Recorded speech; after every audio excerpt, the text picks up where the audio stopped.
31 জানুয়ারি মুর্শিদাবাদ সফরে আসছেন রাজ্যের মুখ্যমন্ত্রী মমতা বন্দ্যোপাধ্যায়। মুর্শিদাবাদ সফর সেরে শামসেরগঞ্জের উপর দিয়ে উত্তরবঙ্গে যাবেন তিনি। ঠিক তার আগে শামসেরগঞ্জের বিডিও অফিস মাঠে অস্থায়ী হেলিপ্যাড তৈরি করা হলো প্রশাসন। অস্থায়ী হেলিপ্যাড তৈরি করল প্রশাসন। রবিবার দুপুর 12টা নাগাদ সেই হেলিকপ্টারে করেই পরিদর্শন করবেন মুখ্যমন্ত্রী।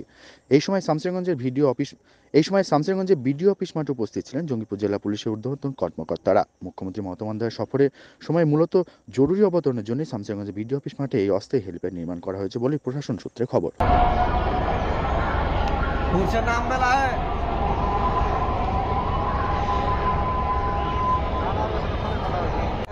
ওই তো দেখতে পাচ্ছি।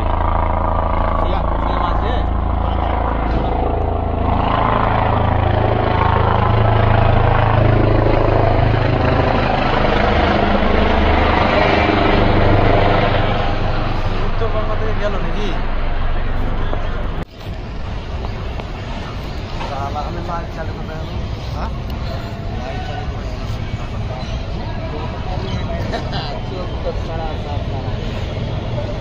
দেখতে পাচ্ছেন আপনারা, আমাদের সিএম নেমে গেল।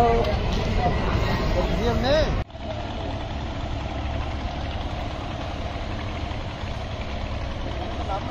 আমাদের চলে যাওয়া অব্দি ওয়েট করতে হবে, তাই তো?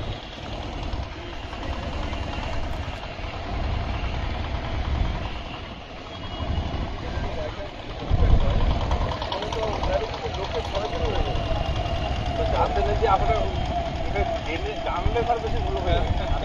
ঠাকুরজি যেমন হয়েছিল, কিন্তু পালিয়ে গেল, কেউ জানতেই পারলো না। জানতে না পারাটাই ঠিক আছে, জানতে পারবে।